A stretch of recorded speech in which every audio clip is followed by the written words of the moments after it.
If you're just joining us, this is Journalist Hangout, and we're reaching you from TVC News here in our headquarters in Lagos, Nigeria, and we're still doing a kind of post-mortem at the verdict of the Supreme Court on the presidential election. Now, Dotun, the Supreme Court ruled that Tinubu didn't need 25% of FCT votes to become president. Dele Momodu pointed to Hillary Clinton scoring far more votes than Donald Trump and still not elected. So what is the point, do you think, he was making? Well, there is really, I don't see a comparison that is justifiable. Because the system the Americans practice, quite different from us. It's a collegiate system. Yes. Where all of you can vote, but once the college decides this is where we want Electoral college. Yeah. Across the country. There is each state you can do. That argument would have sufficed if indeed FCT has a special status. But it will still not have meant that someone who did not get the other requirements would have won. The worst that would have happened would have been a rerun in the FCT. Because it's clear, the Constitution is clear, two-thirds. You must have 25% in 24 states. In 24. So let's even assume that Asiwaju didn't get the 25% in the FCT. It's an assumption. And he gets the 25% in the other 24 states. And far more. The point, the judge even counted the number of states Asiwaju won. And far more. He won much more than that. He got more than 25% in. So, if he has all of those, and you are saying that someone who did not get that number, but because he won in the FCT, to now be made president, then that is not our own law. It's not. It's not. There's no basis for. No basis for that. I read that. Comparison doesn't. It doesn't add up. It doesn't add up. When we want to play politics, we play it well, not in a decent manner. Their system is different. Yeah. Quite far different. It's different. You use a collegiate system, and the Republicans most of the time win far more states. Yeah. George W. Bush won 30 out of 50 states, but he was still defeated in the, what was it called? Electoral college. No, in the popular vote. Because the states, the Democrats control the states with the highest number of electoral college votes. And electoral college votes are determined by the population of a state. So you see a state like California, for example. You see New York. New York. The number of electoral college votes in California and New York is so huge. But the Republicans have their own. Texas votes Republican any day. And Texas, too, is big, but not as big as New York or California. So you can tell us, if I have 50 electoral college votes, because one state can give the Democrats 50 electoral college votes, and you are going to 270. So it doesn't hold water. This is not America. Their own system is different. Very different. It's different. They don't waste time. When it becomes clear that, look, the way this is going, there is something they call exit polls. They will have known who won the state. So they will call the state. They won't wait endlessly. They will know that the way this is going, the Republicans will pick this state, and they will call that state for the Republican Party. It's a very good system. Yeah. They, too, expect you to have considerable spread. The similarity in their system and our own is that you cannot be a politician limited in terms of your scope, in terms of your worldview, and be president of Nigeria.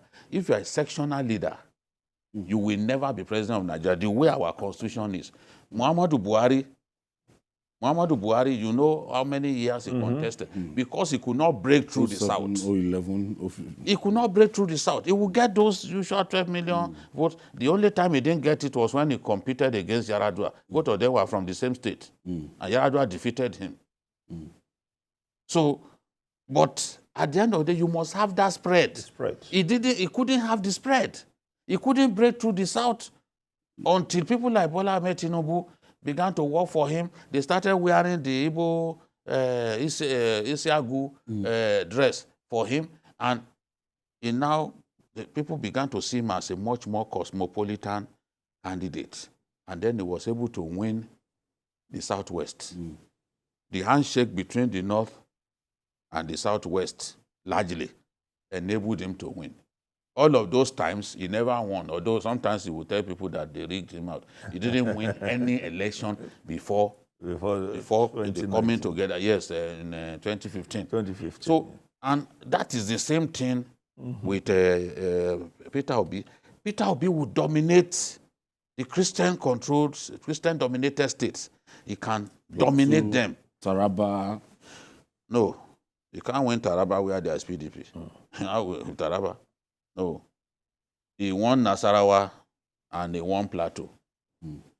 He can't go and win in Taraba. It's PDP any day. Okay, I remember. So, the point I'm making, North Central, he got votes there. Christian-dominated, heavily Christian-dominated states, he will win any day in those places. Apart from Benue, where they gave him, he could have won Benue too, if not for Father Alia. Because when Father Alia came, it was like a hurricane. He could have won. He came close in Benue too. Perhaps so what I'm saying is you see him dominating South-South, dominating Southeast, winning Lagos. And then those two North-Central states. But that would not be enough. Buhari did more than that. He even won more states during his time. But he was not president of Nigeria because he did not have that spread. Thank God for those who created that, who put that stipulation in the Constitution that you must have 25% in 24 states. Yeah. The whole idea is so that you will have the spread. The whole idea of the American collegiate system too is for you to have the spread. Yeah. When you become president of America, you are going to be acceptable because for you to get to 270, you must win. Yes. It means you must enough have number of states or enough states. number of big states. The Democrats can win 20 states and still win. Yeah.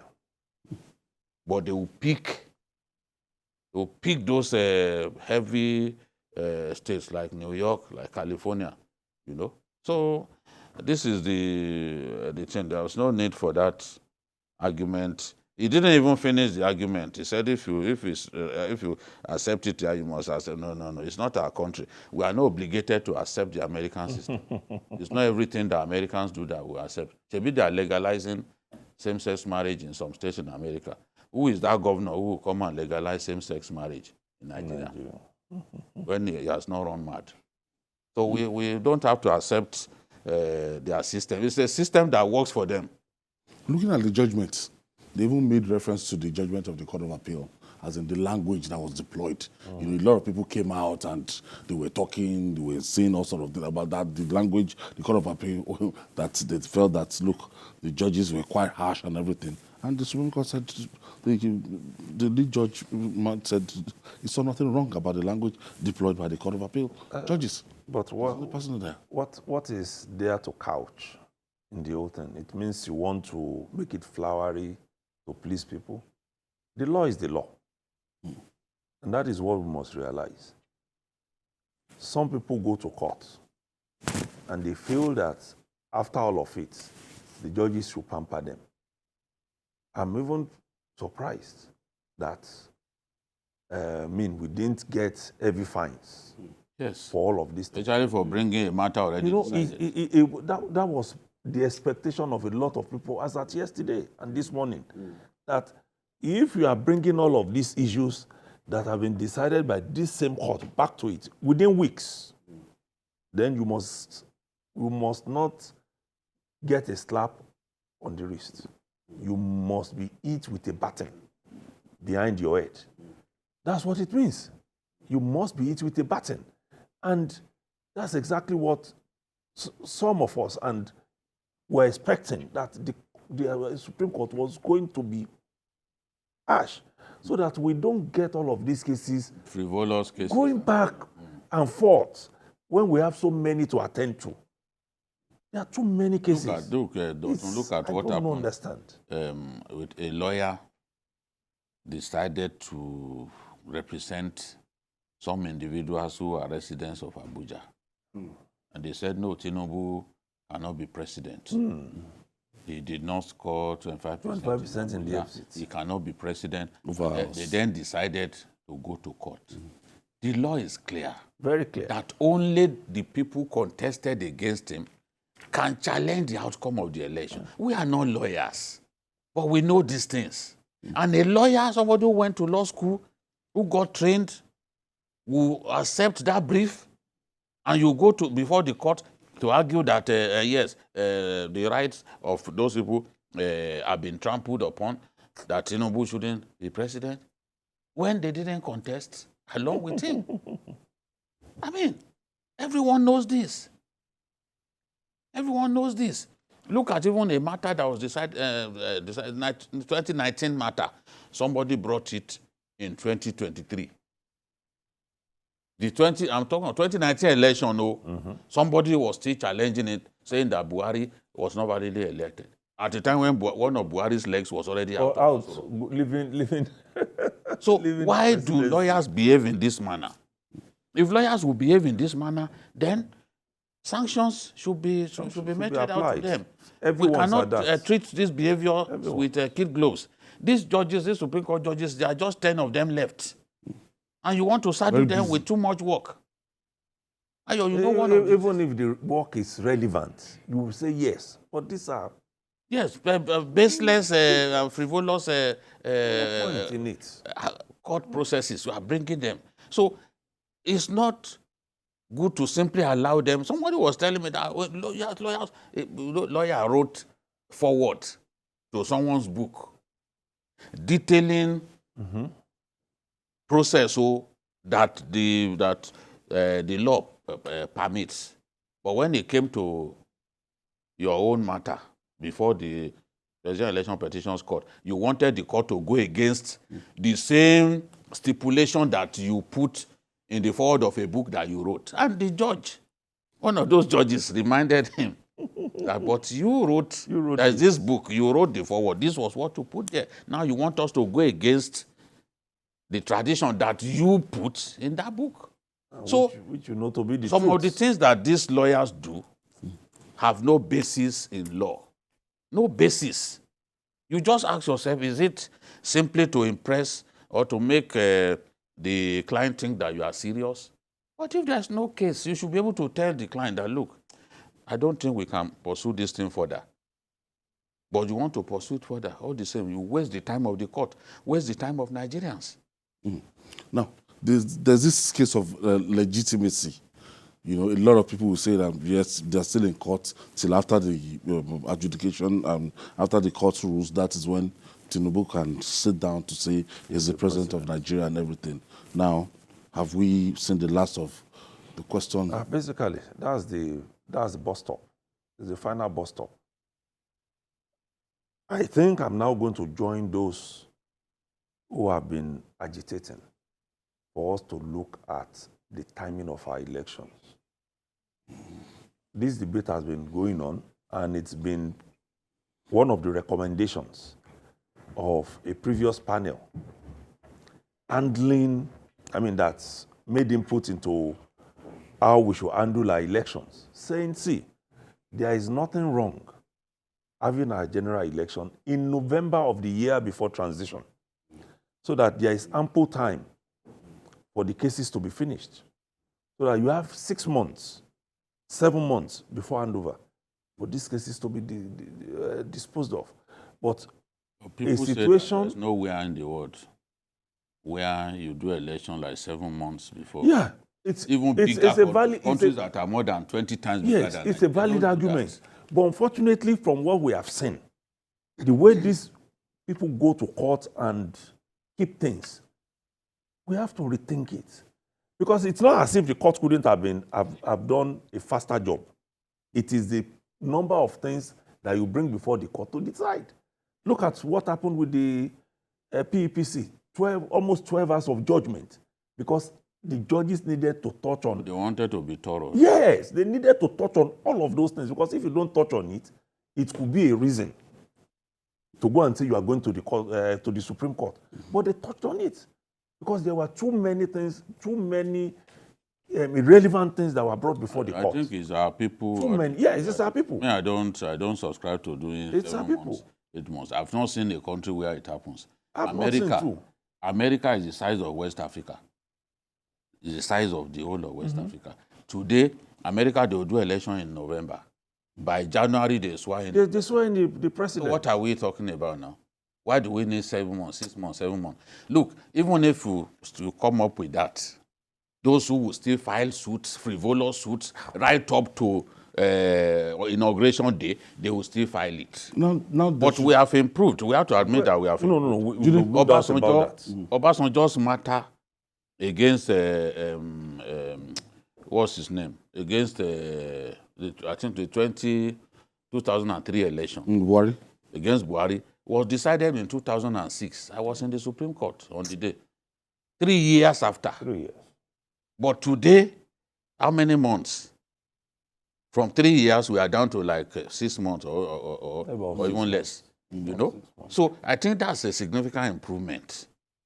But our people, those who will still fight frivolous matters, we cannot do election 7 months to inauguration now. Nobody does that. Because I'm beginning to think, what's the solution to all this? No, they will see, we've been doing, the president has been sworn in. Yeah.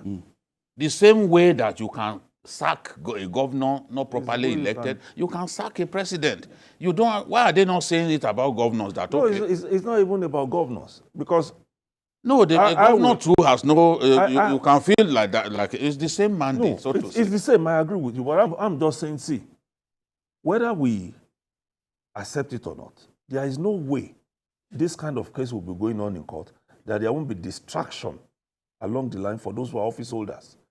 Even if it's going to ask, Oga, what do you think about this? You know, Mr. President, not like it was. At the end of at the end of today's at the end of the judge actually said there should be end to litigation and everything. Yeah, he was referring to those. Yes. So what I'm asking you now, do you still envisage a situation where people will still be piling pressure, protests here and there, and everything? Still talking about the 2023 election after the ruling of the Supreme Court, because these candidates, they've submitted themselves to the jurisdiction of this court. Do you, after now, do you still expect anybody to be talking about 2023? Some people will talk about it.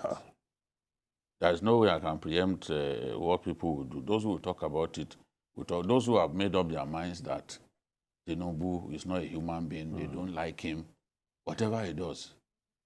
Even if he contests the election of Agbaye and he wins, they will still not accept him as their president. There are people like that.